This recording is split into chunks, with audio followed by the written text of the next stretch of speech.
Yeah, I know what you're thinking. You can get a job in the Middle East simply by trying or by magic, through others or by fluke. Remember that competition is everywhere. Some here, some there, but bam! Loy Machedo is the best.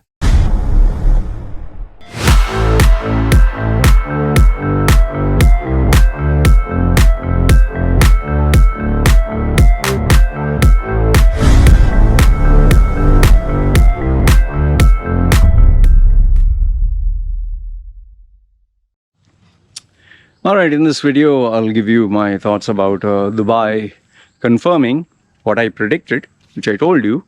Predicted this 3 years ago. 3 years ago that it would happen, because that time the news, I got inside source information. But then, obviously, because of COVID, they delayed it. But I had made this prediction when Salik was introduced. I told you, they are going to make Salik each and every place. And the only thing that is remaining is for every other emirate to have it. As predicted, Dubai kept increasing number of toll gates.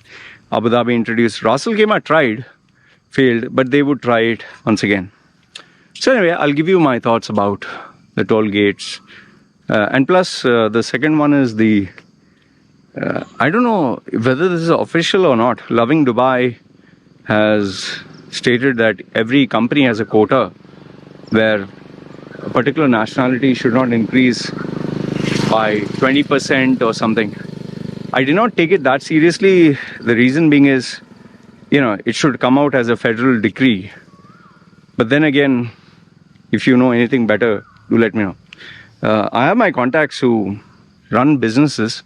They have told me that this is definitely a part of the mandate.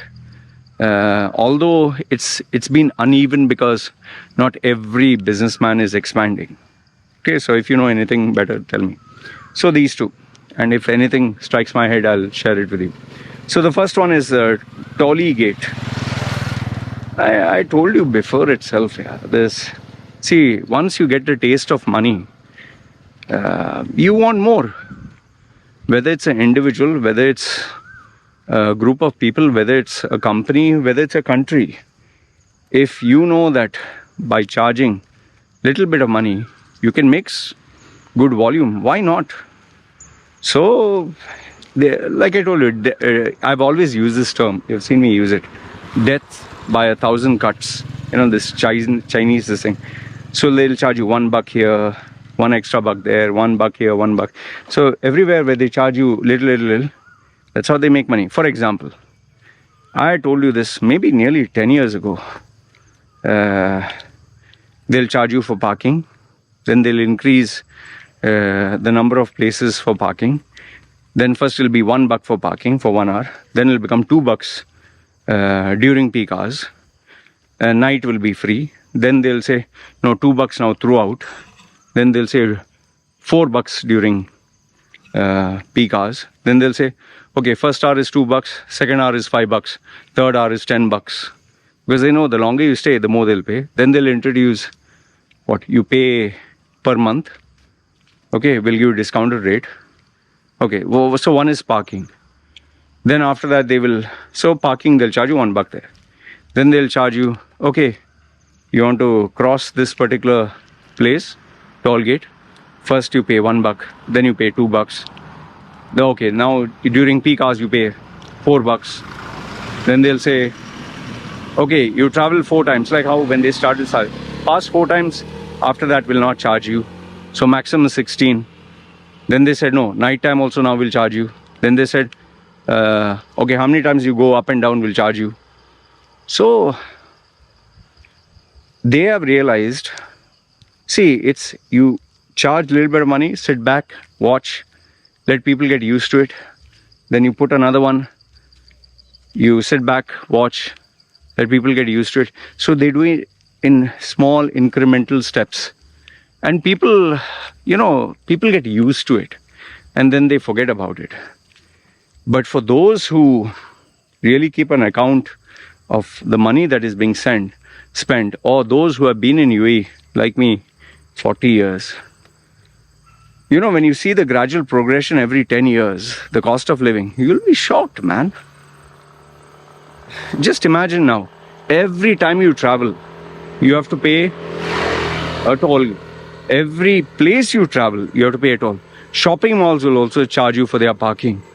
So then, you don't have a choice. You want to live in the country, you don't have a choice. And they know there are people who have to travel.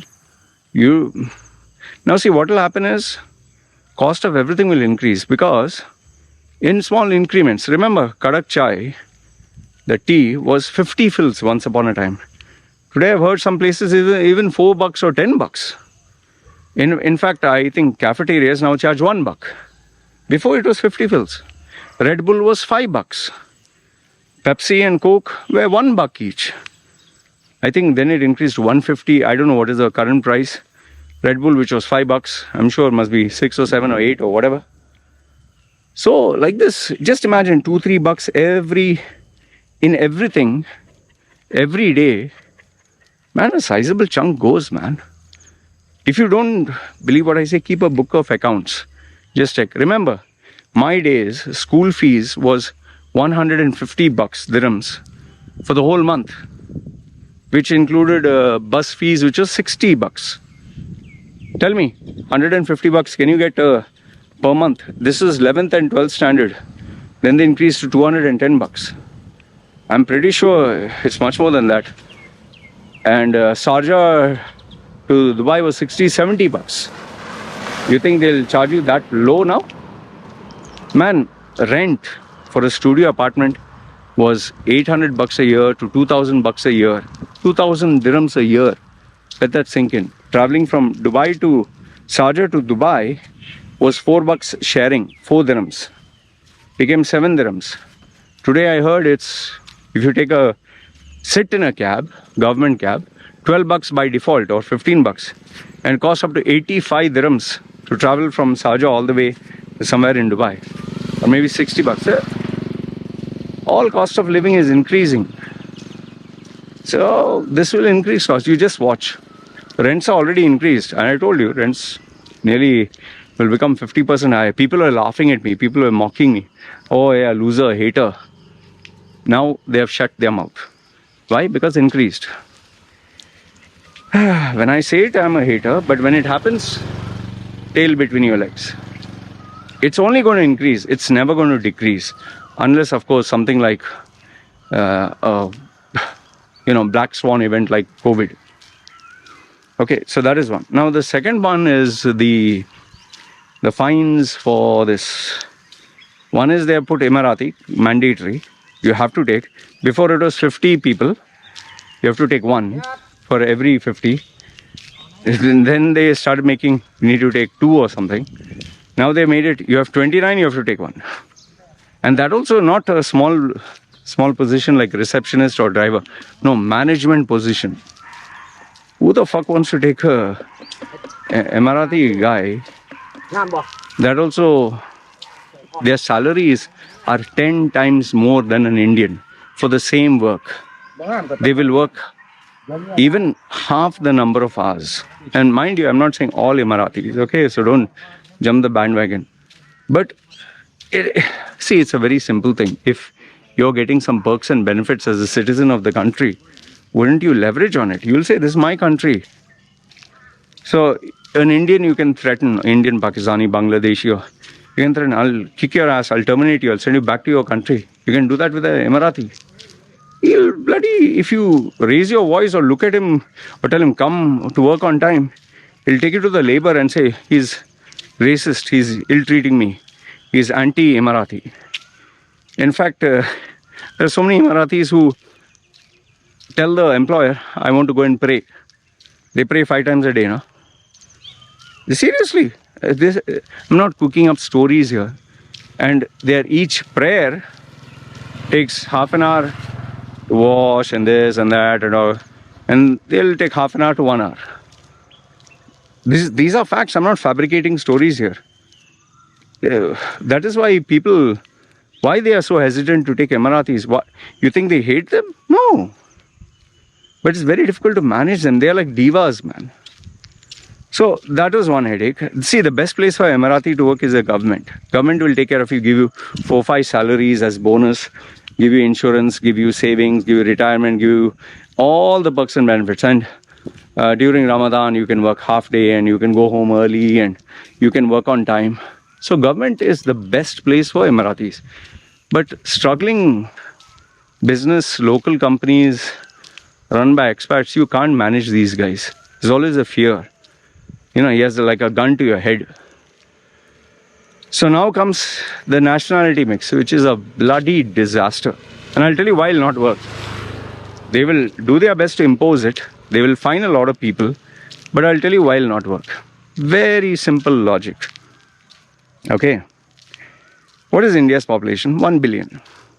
China's 1 billion. Americans 330.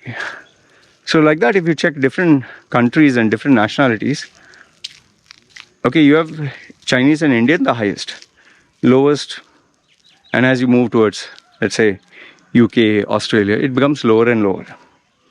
Now just imagine if we want all equal number of nationalities.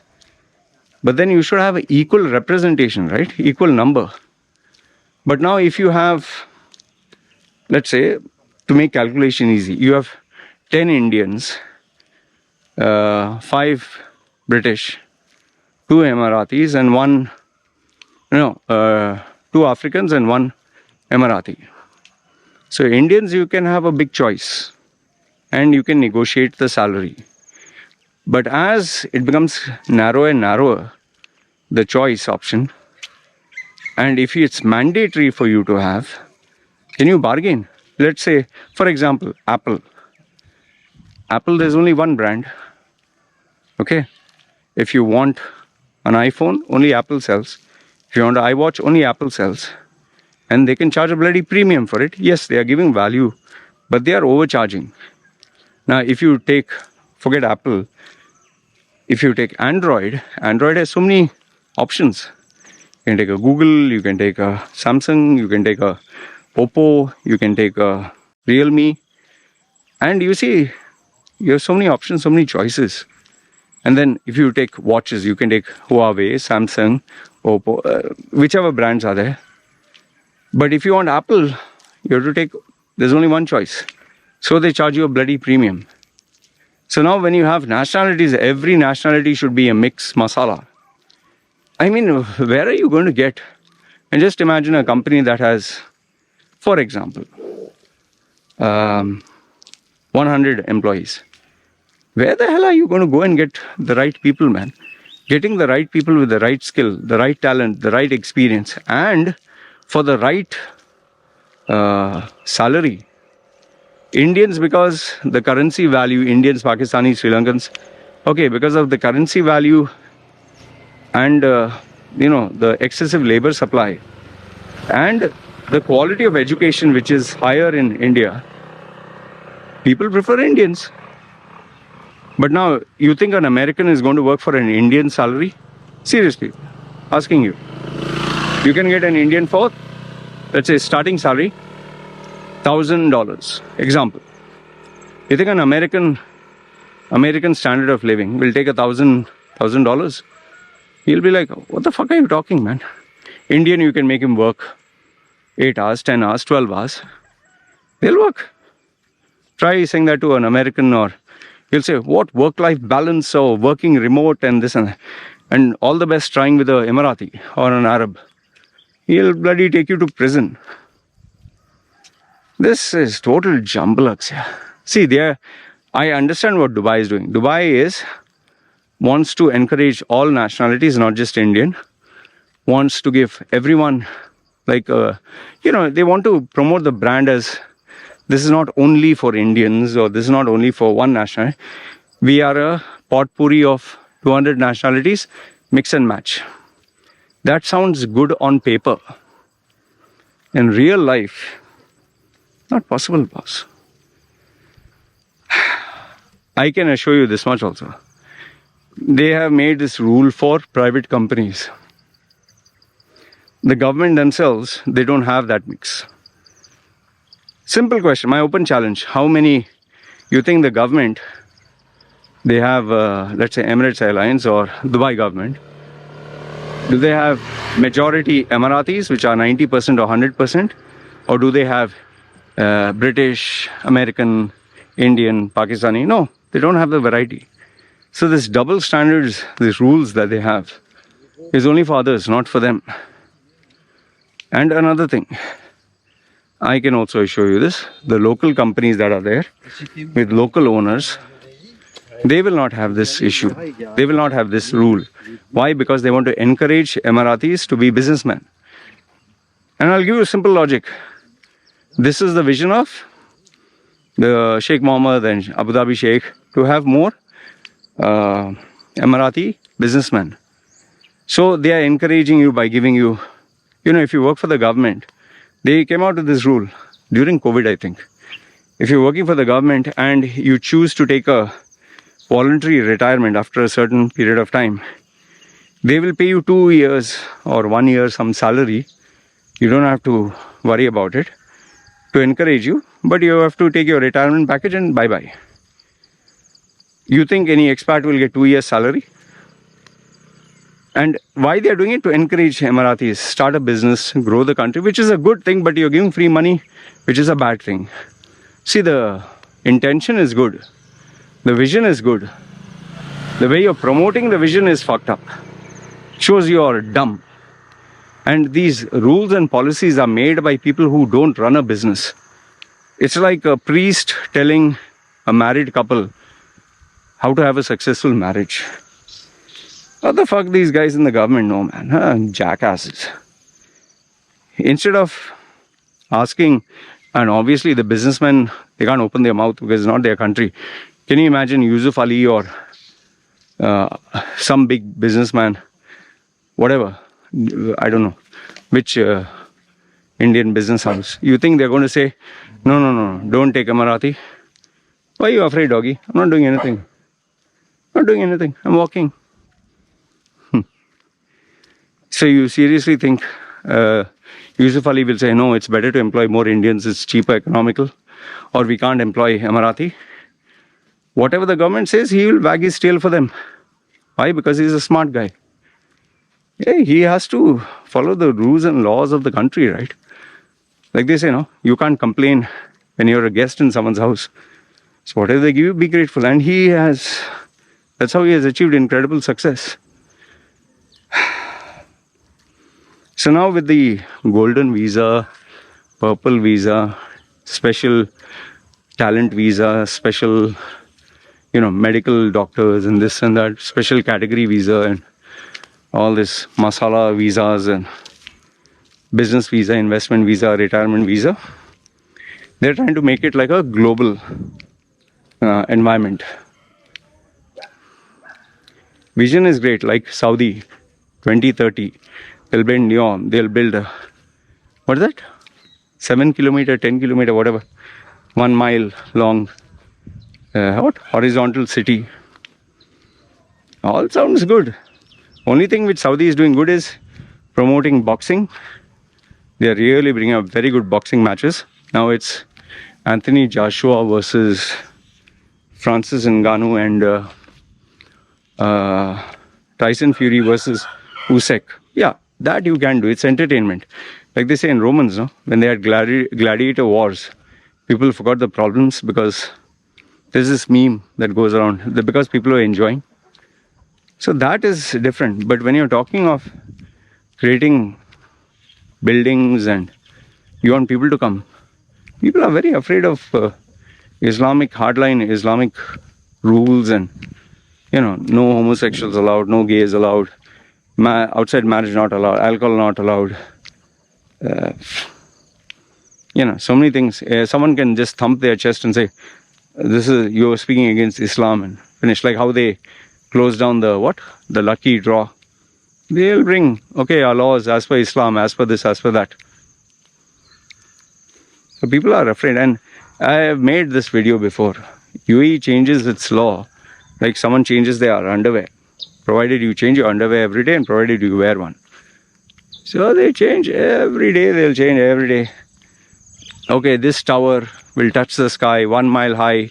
that tower, this tower. You remember during COVID, the tower will have the fingerprint of Sheikh Mohammed.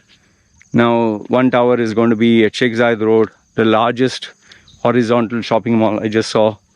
Then the tallest one, residential. All announcements. Where is the delivery? Still, World Islands. What happened to that? Nobody talks about it. People forget. You announce and people forget. And now they are saying what? They're going to create a 1 billion Neptune floating villas. What happened to that other floating villas? It was a sponsored article. You know, people actually, journalists and reporters lost their jobs when they spoke against it because they gave good money to the newspapers, said, remove those articles, here is a lot of money, speak positive. Where were those floating villas? Where were they delivered? Show me one place. Open challenge, show me. They said 25 million new visitors will come on Expo 2020. Businesses will boom. There'll be billions and this. And what is the billions? And people are even telling, yeah, it is a success. What success? Tell me, what is the success, boss? Just those buildings are standing there and they're now offering them on rent. I don't know if they're filled up also. But who's going to bloody drive all the way there? Tell me, would you rather work and live in a city or have to take a 1 hour drive just to go to work and then get stuck in traffic and becomes 1.5 hour to and fro, 3 hours? What shit are you talking, man? See, the problem in Dubai, they keep hyping things up, hyping. Oh, we'll send man to the moon, then we'll send man to Mars. Elon Musk will build a colony on Mars. Yeah, sure. You can't build one in a desert. Here on Earth, you can't repair the problems in a sustainable environment. You're going to build on Mars. Has any rocket gone to Mars, been there, rocket with a human being? That answer is no. Now, what are you going to build? Where is the raw materials? When you construct a house, you need to have workers, laborers. You need to have cement, stone. You need to have water, electricity. Who will set up all this, boss? What, you're going to live on packet food? You're going to have one guy operating all the robots? What if there's a malfunction? On our planet itself, to get a spare part, sometimes it takes months. People talk nonsense. Dubai is nothing but they will give you big hype, big news, excitement. Yes, out of 100 things they announce, 100, they'll get super excitement. We'll be the crypto hub of the world. We'll be the AI hub of the world. We'll be the, you remember, cryptocurrency hub of the world, and we'll come out with the UAE coin, Dubai coin, and this coin and that coin. And Zhang came and bought a property in Dubai, that one coin. And you remember Ruda, the crypto queen. All this was happening in Dubai, right? What happened? This is a problem, people forget. I was there when freehold property, the concept of freehold property, the classifieds, those days newspaper, was so thick. It was like a booklet. And everywhere the news was, you buy an apartment, you will get like visa for 100 years. Or, you don't need to ever take a visa. How many people got conned by that? People forget. This is the problem. But the old timers who have been there, no. Don't fall for all this. This is just hype. And